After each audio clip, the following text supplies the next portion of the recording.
a little burnt out. I'm a little exhausted, but I honor my commitments, and I wanted to get this one out to close out the month of Irish cinema celebration. For the season may be coming to a close, but may Ireland always remain in our hearts. It is the blood in my veins and the heart of my character. But a couple of insights. So, a common theme that I have noticed among my brethren is the horror of mental instability. That was a very common theme among the movies that I watched. And it felt like there is like this sort of idea that if you cannot trust those or the environment around you, uh, you start to question whether you can really trust yourself. And when the very foundations of life itself are shaken, your character really lies in how strongly you believe in you. At the end of all of our tales, I find a great Irishman's voice, James Joyce, of course, a shared mantra. Think you're escaping and run into yourself. Longest way round is the shortest way home. May repression never shake your faith. And in the last, but certainly not least, double I have for you this month. Sorry, I'm really tired. But in the last, but certainly not least, double I have for you this month, um, Dwinan, Denon, no, Dwinan. I think that's how you say it. It is written on the video, but I hope I'm saying that right. Um, it means stormy weather in the Irish language. So Doineann that came out in 2021 with Gaslight Gaslit by My Husband, the Morgan Metzer story. That came out in 2024. Now, that's a funny title, but it is not a funny story, and we will get into it. Reserve your judgment because I know what you're already thinking. But please reserve your judgment until I have my say. All right. Um, so Doineann is an Irish language film set in a modern island town. One of the most impressive things I think about the film is that it was shot during COVID lockdown, but you can barely really tell because the story lends itself to isolation. So it works really well. And it follows this reporter who lives with his wife and new baby on an island where they're very clearly newly arrived outsiders. His wife begins to suffer from pretty extreme postpartum depression, as he seemingly spends a lot of time either working in a study or leaving for mainland Dublin. So he's an investigative journalist who is deeply entrenched in organized crime work. So that would, at first very much piqued my interest. I don't know a lot about, especially modern day Irish organized crime. You don't really learn a lot in this film either, but it was something I kind of put on my radar where I was like, hmm, need to find some time maybe to get to the library, check out some books. Um, but so he, was an investigative journalist and that kind of stuff. So it kind of makes it like them living on this very remote island kind of seem like a protective choice for his family. But things are rough at home. We start with a shower that looks like the aftermath of Hitchcock's Psycho, kitchen fires, glass breaking, cuts, blood, a baby wailing, a failing partnership, and little to no phone reception in the home. It really kind of mimics this dissociative nature of Siobhan's life and highlights how little control she still has over it. Her husband Thomas realizes the full stakes of Siobhan's absent-mindedness when um, he opens the refrigerator and he realizes like she has uh, replaced or like put the shampoo where the ketchup is supposed to be. So it kind of turns out like the red shampoo at the beginning isn't blood. It's as Thomas gently points out to Siobhan, she has very bizarrely washed her hair with a kitchen condiment without even knowing it. So she's pretty far gone at this point. And she's definitely questioning her own sanity. Um, and but of course, like after this hectic morning and with a storm coming in, which is what the film title means in the Irish language, which is very apropos because it is raining in Los Angeles tonight. I mean drizzling, but we call it rain because we take what we can get. But yeah, so there's just like, he's got to leave the island at this point to like meet a source very frantically, and it's like it makes the timeline very taut. And there's this really eerie feeling as Siobhan's like watching out the window. Thomas have this very, let's just say, less than affable conversation with a neighbor that like serves as the ferry to the mainland.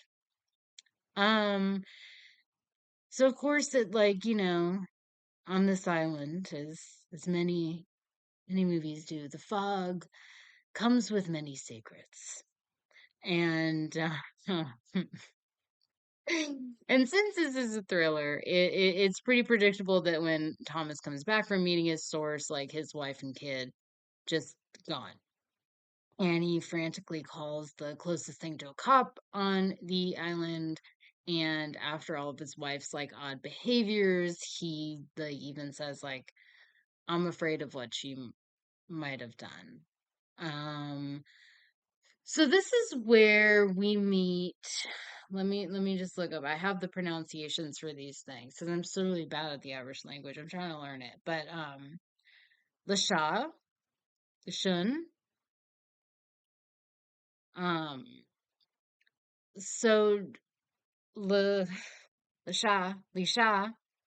Uh, so Lisha is a retired detective who knows much of organized crime and city violence. She used to be like kind of like a special squad detective, I guess, back on the mainland. Retired now. But she sort of becomes like our Irish Columbo. Like she's like my favorite part of this whole movie. And what really just sucked me in immediately it's her. Like I seriously would watch a whole series with her. She's such a fun character. She's so cool because she's really skilled and adept, and she's this very inquisitive but inviting presence, and she's just totally like unassuming and happy for people to believe that, she's like the kind of detective that the enemy might very well just let walk right through their front door. She plays her cards really close to her vest, and we know she's observant. We know she's observing everything, but we're given little about what she's exactly doing with that information. And it works well. I think the story works well. Everything works well. Because you never want like a twist to feel cheap in your story, and this one doesn't because I think it works so well because it's like all the clues are right there, all the observations are right there. And I mean, at a certain point, I think like and they give us kind of outright like where this is going, how it's going to end. But I I think what the really interesting thing is that it takes the right expertise to really pull together like a case with a like firm enough certainty in the eyes of the law. Um, but yeah, she's great.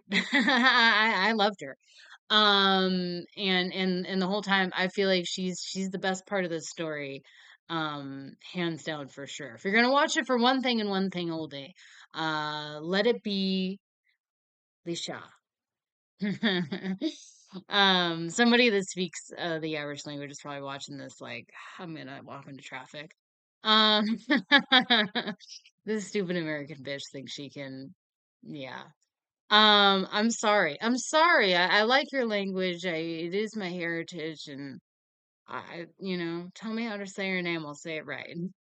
Um, but the aesthetic is also really cool. It was very Broadchurch-esque. I do hate to bring up British television, but still, Broadchurch is a great show. I I'm not here to talk about Broadchurch because I could talk about it all day, but I highly recommend you watch that show. And this has a very Broadchurch aesthetic. Like the whole time I was watching it, I was kind of really reminded um of what that looked like. And I feel like that's what really elevates it. Like the cinematography really sort of elevates it from looking just like any other streaming movie. Like like this looks like a movie. It doesn't look like a streaming movie, if that makes sense. And it's written by the director of Free Waka. So we know right off the bat when you see that, we know the story is going to be handled with as much care as Lisha um, handles her case. It's directed by first time featured director Damien McCann. But really you could mistake him for a seasoned journeyman. I mean, it's just so competent, well done. And while filmed during COVID, as I mentioned, it never feels like it's operating under limitations. Think much more in the earth without the like trip or illness. But it's a fun mystery. It features a real hot button twist and is an enjoyable experience all around. Pop this one on a rainy day and you'll be happy that you did. I had a great time with this one and I really highly recommend it. That's why I wanted to get this one in under the radar because I wanted to feature this one. I think it's really fun, and I want more people to watch it. I think you guys would have a fun time with it. Um, so I know what you're thinking with the next one, okay? And you are wrong, and I just want you to shut your mouth, open your ears, put on your thinking cap. Um, because look, there's art house cinema and there's room for all. Obviously, I've featured art house cinema on here, okay? But the roots of this medium are populist, and I love a good blockbuster. And sometimes I think like Spielberg could really be considered to be my favorite director. E.T. of course is my favorite movie of all time.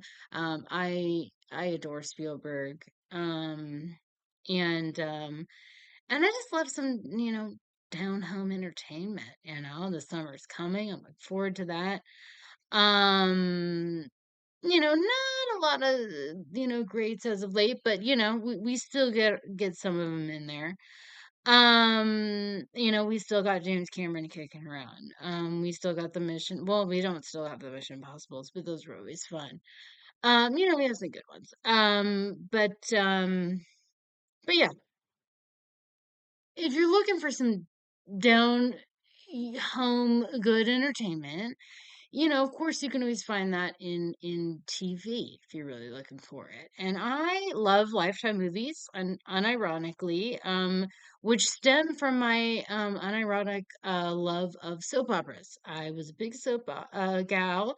I was among the last holdout before they stripped it away from us. Yeah, used to watch them all throughout high school. I would have to record them because I wasn't home in time. But I was an ABC gal, if that means anything. I was a total All My Children, One Life to Live head. And look, the thing about soap operas I that I loved, it's like I feel like they're so easy to be written off as just like pulpy trash. But like that's what I feel like you're forgetting makes them great. And it's like here's the thing. Masculine genres usually borrow from the feminine. Pro wrestling is a soap opera, action movies follow the structure of a musical. Neither of these are my own ideas. The action movie one I got from Edgar Wright, the pro wrestling one is just among the collective consciousness. And I actually got into soap operas after I was like, a pro wrestling freak. I just couldn't get enough of it when I was a kid. Um, I even went to a Thursday Night SmackDown taping, which was so fun. I've and then later on, like in my 20s, was it a Raw? I don't know. I went to one, and I sat up like pretty close too. That was really fun.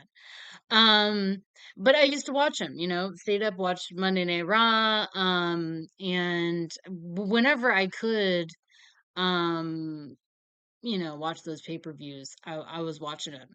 But we couldn't always get them. But I would get the magazines, everything, to keep up with the haps, and then obviously Thursday Night SmackDown, all of it. Um, but I actually got into soaps after pro wrestling. And I did so because I recognized a lot of the same things that I loved. Because wrestling after the Attitude Era, like when you start with the Attitude Era, it's like you're starting out at such a pinnacle, at such a peak that it kind of inevitably is always going to go downhill from there. So there was a little bit after that of, and then I started watching like the CM Punk era a little bit, and stuff like that.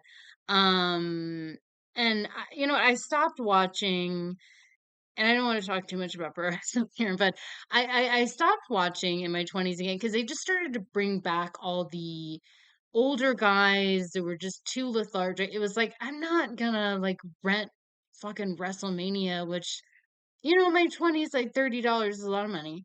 And it was like, I'm not gonna rent WrestleMania to see like, I mean, even The Rock was looking pretty lethargic. It was just like, and it's just the same old, like, they're coming in at the last minute, type of thing. Like, it wasn't even like, there's all these characters we've been watching through all the Monday Night Raws, and then they don't have SmackDown anymore. They had another one. But like, like, it's like we're watching all of these people, and then all of a sudden it's like, oh, The Rock wants to stop by and do a spot. It's like, I mean, that he wasn't in it exactly.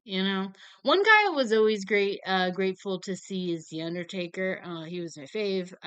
Well, The Rock and The Undertaker, but yeah, I mean, The Undertaker can't talk about enough. I was always grateful to see him, because he was always menacing presence, even though he's probably like 105 years old by now. He can keep doing it, but the other guys, it just felt like really shoehorned, and didn't appreciate it, which I will get into later, actually, a little bit later, talking about like, stories and pushing your audience too far and whatnot.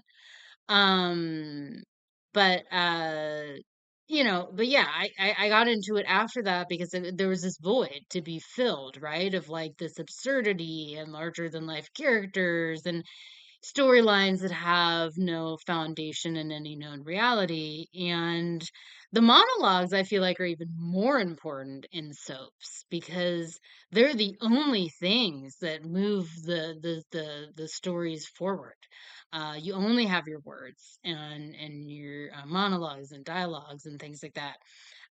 Because there was never any high flying stunts or flashy costumes or physical props that catalyzed any sort of action. Um, and I don't believe there was ever a cage fight. But some soaps were certainly more absurd than others. Like, you had Passions, which, I never watched it. That was the one with like the orangutan nurse who falls in love with the human and stuff. And on paper, I love that. I have to say, I do love that. But in reality, it's like there is a line to be crossed. It's like you're not taking yourself or your audience very seriously with that. Like you're just being absurd. And I feel like the one high school student, me, who's watching it, and the other like barely cognitive boomers, we expected and demanded better of our narratives. It's like you can only push it so far. Like you can go absurd, and you absolutely should, but you have to earn it. And I feel like here's a good example of this. Okay, this is going a little bit off the rails. This because it's like it's a storyline that I feel like may have inspired Superior Spider-Man. And I do understand in saying this that if there's a Venn diagram of soap opera fans and uh, you know, Spider-Man fans that have read the comic book, I might be the only person in it. So I know I'm alienating people even more now saying this, that they're like, I don't even know what Superior Spider-Man is. It's a great run though. You should check it out. Because in Superior Spider-Man, there's a dying Doc Ock. He switches consciousnesses with Peter Parker. It's great. I won't give away too much more other than that. Um, but in a storyline in One Life to Live, which predates Superior Spider-Man, so they may have been watching it. Who even knows? Who even knows where it came from? I mean, they might have. So in One Life to Live, there is this good doctor, but he loves the doctor. He's a great man. And this masked intruder breaks into his house one night. He shoots him, and the good doctor develops amnesia, and that like somehow turns him evil. When he's like coming out of it, he becomes very evil. Until it's discovered, shock, he's actually a twin. And the master intruder was his evil twin, and the good twin was actually being held captive, like in an actual dungeon. This entire time, with the evil one assuming his identity as revenge for being committed to a mental asylum, even though based on his actions, this was likely a very sound decision. But this is all discovered when the good twin escapes the dungeon and the evil twin dies in an ensuing motorcycle chase. And then, in a twist upon a twist upon a twist, okay, that would kill M. Night Shyamalan, never show him this, okay? He would immediately drop dead. Um, it's really the good twin who died, and the evil one wants to become good now after experiencing the affections of the town and falling in love with the good twin's wife. Um, and see, these are the kinds of stories that we crave. That this is what the people want, this is what they crave, and there's nothing more American than a redemption arc. We love to see a good man fall, but we love to see him build himself back up. Like in wrestling, a heel, okay, in wrestling, let me start that over again. Like in wrestling, a heel turn can be an intense journey, but in about face, even more so. For The Rock, he can heel turn, but he'll always find his way back to being a face. He's the people's champion, after all. Whereas it's equally important for Triple H to sometimes turn face, but he'll always be reigning member of G Generation X. um, their character and their hearts never waver. And we need a little good versus evil as an indulgent little treat every now and then. And this is especially true in a story about gaslighting. Based on a true story, Morgan is perpetually gaslit by her husband when she comes into her own after the devastating loss of her firstborn child. It's a long, arduous, but resilient road. Eventually, she welcomes twins, starts her own business, and develops a best friendship. The color starts returning to life again. Her husband is a fail son with a family trust, but he can't manage to keep a job and loses the entire thing, swindled by the promises of Wall Street. He can't stand anyone not being as miserable as himself, and he can't stand that Morgan's life doesn't revolve around him. So he begins to make up hideous lies so that Morgan will start to believe she's becoming the abusive monster. Oh, she pushed him down the stairs. She hit him. She's a bad mother. She's unfaithful. She's unreasonable. He's not juicing. Okay? Her eyes are deceiving her with hate, which is causing her to spread heinous lies about him. when things could never be more opposite. In fact, and Morgan discovers this when her best friend helps open her eyes to the insanity, where she leaves his ass and continues to thrive without him. But this just won't do. He concocts a plan to mask up, attack Morgan violently in her home, and then come to her as her rescuer. The responding officers and Morgan are immediately sus. And I really do hope he spends the rest of his life in a prison cell. This guy is the fucking worst. It's so infuriating. As you're watching it. And to know that it's a real story too is just, ugh. But of course she heals, has a wonderful life that I hope has continued to this day. But here's the thing about the movie. The woman's story is an incredible story. And we wish Morgan Metzer nothing but the best. But about the movie, it's a Lifetime movie. With lifetime limitations. Thematically, it's very similar to the first feature, but has little to offer outside of its very gripping plot, which is all a Lifetime movie really needs, I think. It's like the woman who plays Morgan is a fine actor. The others can be a little distractingly bad. It's shot very like made for TV movie, which they do a lot with what they have. But you know what I like about Lifetime is it's not trying to be anything other than what it is, and it does it wonderfully. And the Lifetime Network, to me, and what I think speaks to me and a lot of other women, is like it's a whole network dedicated to the heroine's journey, which I talked about in my International Women's Day feature, triple feature that I did last year. In narratives, of course, we have the hero's journey and the heroines, and even though it has little to do with gender, it just means that the heroine's journey follows the structure of the Greek myth, the rape of Persephone. And in the myth, Persephone is, of course, kidnapped by Hades. Demeter, her mother, stops the seasons in mourning, and then transverses to the very inner layer of the underworld to painstakingly climb her way back out with her daughter's life. Women descend into hell to rise once again. And so these are very like empowering stories and fun stories. And I'll say like the masculine version of this is Death Wish, and the feminine equivalent is Gaslit by My Husband, the Morgan Metzer story. And both have a place in my heart.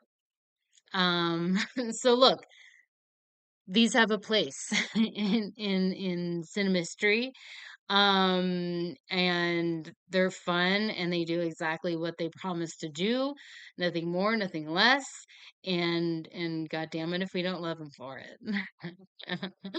So while the season is over, the Irish spirit is forever.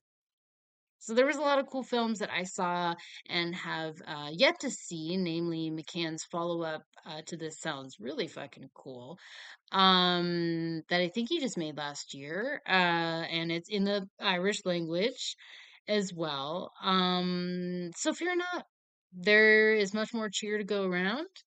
I'm sure I'll feature more Irish films on the channel. But let us move forward with our lessons of resiliency and bravery, with a healthy distrust of our reality and other realms.